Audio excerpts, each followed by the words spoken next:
Good morning, good morning, good morning. Today is Monday, April the 13th, 2024.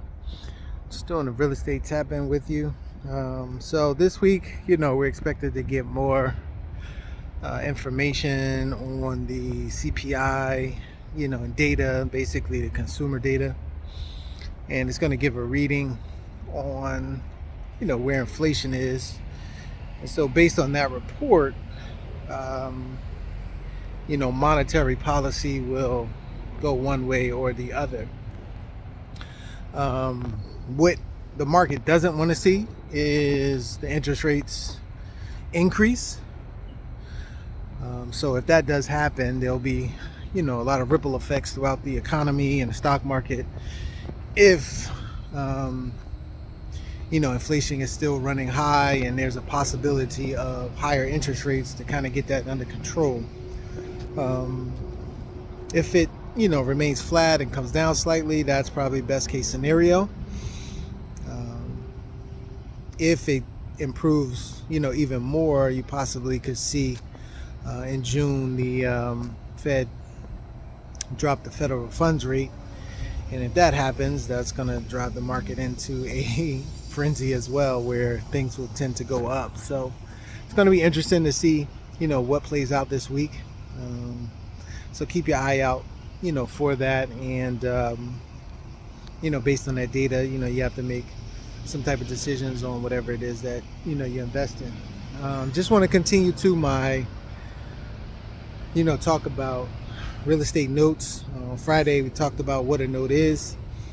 You can kind of go back on the channel here and look at where you have a note in a security agreement. And what I want to talk about today is kind of some of the reasons, why you want to look at doing a note or creating a note on a property as opposed to keeping it as a rental. The biggest thing is the expenses. Think about what expenses you have on a rental property. A lot of times you got taxes, insurance, maintenance. That's pretty much probably the big, the primary ones, the big three. And what type of percentage does that cut into your overall profit? How does that cut into your overall profit? So if you have, just to use basic numbers, if you're getting $1,000 a month in rent, and you start to deduct those expenses, what do you actually walk away with? Typically it's somewhere between 30 to 40% is what your total expenses are. If you are doing it properly, because you want to do things like take a certain amount of money away and put it to the side for capital improvements or improvements on the property. Any type of maintenance that we talked about, and also the things that are already in place, taxes and insurance that could possibly increase. So you always want to take a certain portion of that and put it to the side, that is there, so it'll take care of those things, and then you can walk away with the rest. So I would say best case scenario, that number would be at 30%, but I think a better number is 40%. So you're taking home 60% of that $1,000, which is $600. But when you look at it, when you're the bank or you are creating a note for someone, you basically have two expenses. One definite and one is a possibility. The definite one is just a servicing cost, where you get a third-party servicer to make sure that payments are collected. They kind of make sure that taxes are kept up to date, or if any type of adjustments in your taxes and stuff like that come up, they notify you. So they're basically, managing property on your behalf, not managing it from a point where they have to do any type of repairs and stuff like that, but they're just basically collecting payments, making sure everything is on time.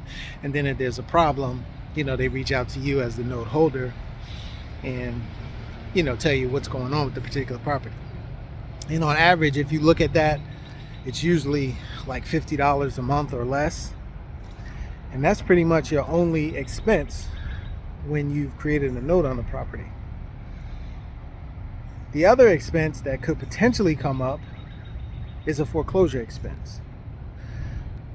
But if you look at statistics on seller financed homes, how many times you actually have to go to foreclosure when they're written correctly, it's very low. It's below, what traditional banks and things that are like their numbers, because when you write a note, you're right. If it's written correctly, it's like under a 10-10-10 type of rule, where you take 10% down, you do it for at least 10 years, and you write it at a 10% interest rate. Now those numbers could justify, but that's kind of like a industry standard.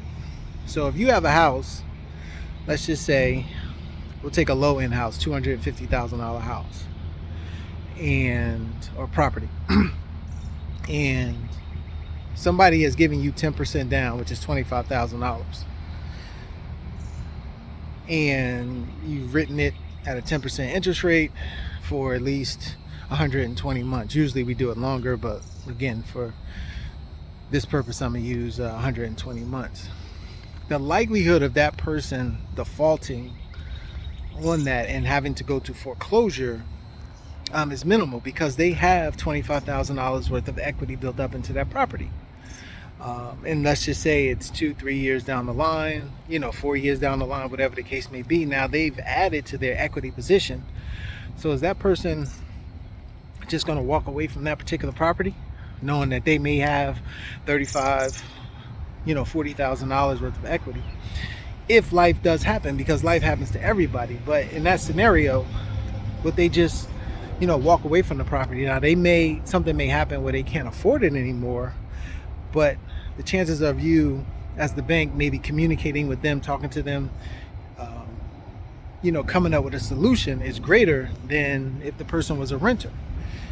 In that same type of scenario, let's say the $1,000 rent, somebody put down, let's just say 2.5 months, a month and a half security deposit.